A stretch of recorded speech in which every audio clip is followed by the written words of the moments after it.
Párrafo octavo. Los hábitos. Los hábitos tienen como todo, su pro y su contra, pero nosotros no podemos recomendar la rutina que es la contra del progreso, por lo que, tendemos a quitar los hábitos en sus principales puntos, que luego explicaremos. Punto 1. Movimientos automáticos, reflejos, espontáneos y reflexivos. Punto 2. Medio físico, geográfico y meteorológico, y punto 3. Medio social, que comprenden: inciso A, grado de cultura; inciso B, grado de inteligencia; inciso C, grado de gusto estético; inciso D, grado de economía; inciso E, estado político; inciso F, el medio doméstico, profesión, estado civil; inciso G, causas ocasionales e incidentales. Hemos anotado 4 clases de movimientos: automáticos, reflejos, espontáneos y reflexivos, de los que los 2 últimos pueden, sin embargo, llegar a tener caracteres de inconsciencia y continuidad con los movimientos automáticos y reflejos. Esta transformación de las voliciones es perceptible en los movimientos más frecuentes de la vida, como caminar, hablar, cantar, escribir, dibujar, vestirse, limpiarse, comer, etcétera, etcétera. Lo mismo que en la ocupación profesional. Cada cual puede recordar cuánta fatiga pasa el aprendiz de un arte u oficio en sus primeras ejecuciones como actos voluntarios, pero el uso, la fuerza de repetición, acaba por familiarizarnos y los reproducimos luego casi automáticamente. Aquí se descubre que el hábito se rige por la fuerza de la memoria sobre los movimientos orgánicos, derivados siempre de las manifestaciones del pensamiento. La memoria, como expusimos en su lugar, es un vacío que la conciencia tiene, pero llenado da las percepciones, emociones y estímulos. Es el depósito del pensamiento que tiene el poder de conservar las impresiones y ordenarlas para que a su voluntad sean reproducidos en un instante. Las recibidas en toda la vida y en todas las vidas corporales que el espíritu hizo, a lo que se deben siempre en primer término las improvisaciones,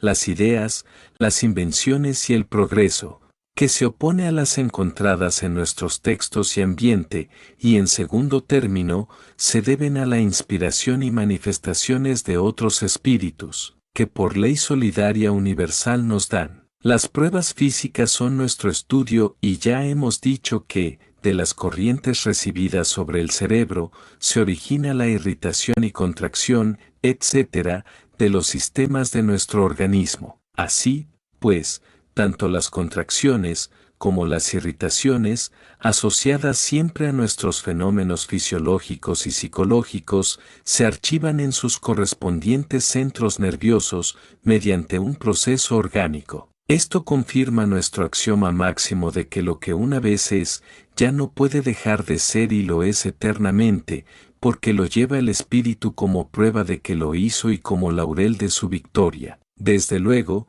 que, al ser archivada cualquiera de las impresiones de nuestra vida, tiene una modificación adaptiva, y efectuada la modificación central, no tarda en revelarse otro carácter de la memoria, en la que las reproducciones se tornan más fáciles y más inconscientes, tanto más, cuanto más sea la frecuencia de reproducirlos. Pero aún hay más, está el juicio de la facultad reproductiva, el cual implica un doble trabajo, el de los centros nerviosos y el de los órganos que los obedecen. Este trabajo aumenta la capacidad asimilativa de los centros y los órganos y el desarrollo anatómico de unos y otros sigue a la frecuencia de su ejercicio funcional. Así ocurre que, algunas aptitudes físicas y psíquicas, obtienen mayor desarrollo que otras, hayan o no nacido los individuos con la facultad de sobresalir en dichas aptitudes. Esto,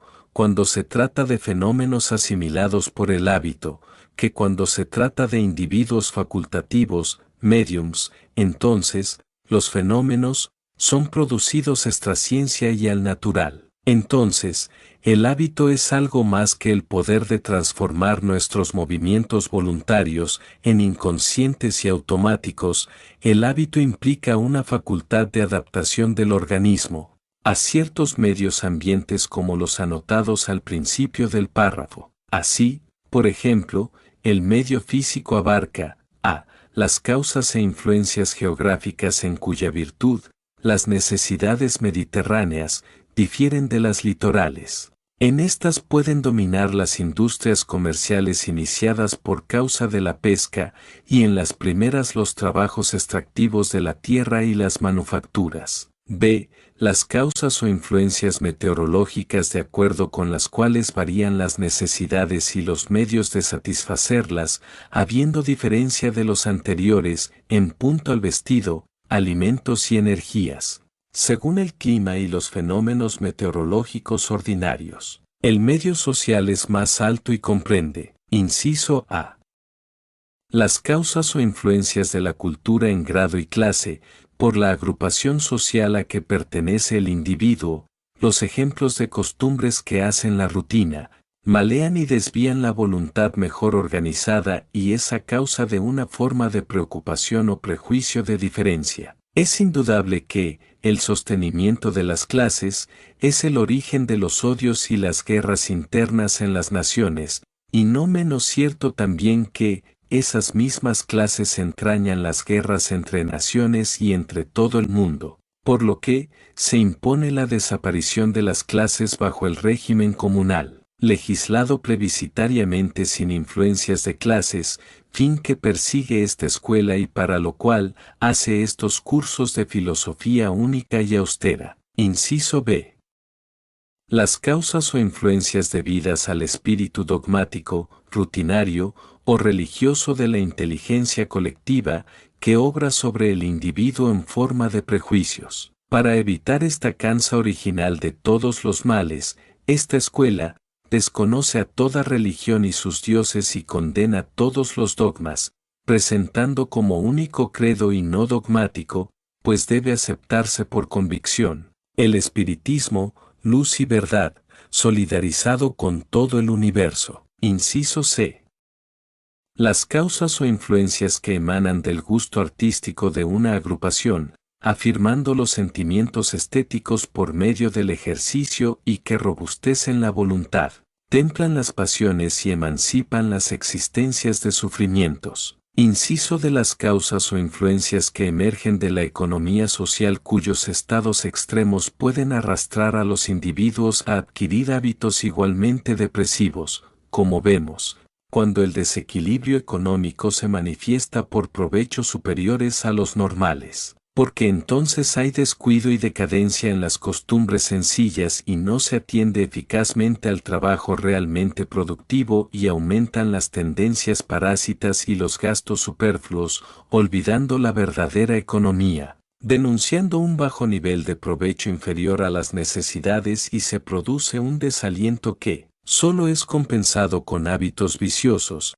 análogos al del exceso de utilidades, todo lo cual demuestra una absoluta falta de moral en todos los órdenes de la asociación. Inciso E.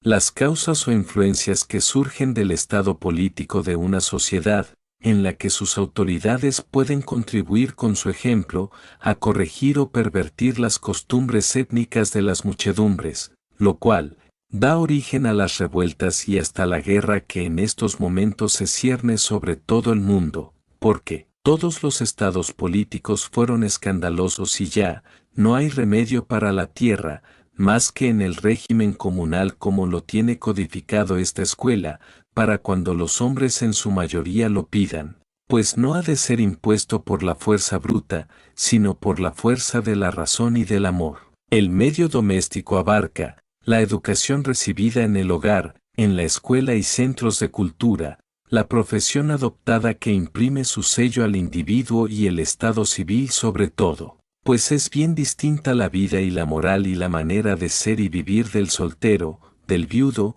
y del casado padre de familia. En nuestro método supremo, lecciones de magnetismo, decimos lo bastante, pero conciso de este último medio, en el capítulo El uso de la carne es ley. Finalmente, a todas las causas predispuestas enumeradas, hay que agregar las causas incidentales u ocasionales de accidentes imprevistos, de la bastante intensidad para modificar las tendencias activas del individuo.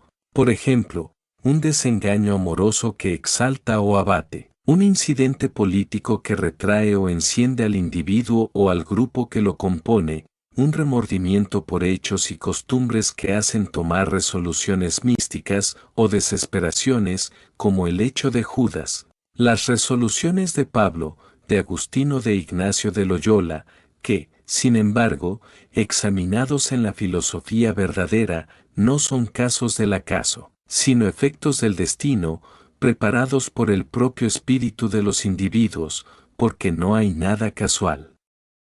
Pero los retrocesos de los hombres es por causa de su moral pervertida en el ambiente medio, y la ley del destino es siempre para avanzar y obrar esas causas accidentales, con el fin de que el individuo se dé cuenta y tenga motivo eficiente de romper la monotonía que lo anula. Es, por tanto, necesario, como dijimos en el prefacio, tener ante todo un buen grado de moral, y si éste es eficiente, todo accidente llevará al hombre al progreso.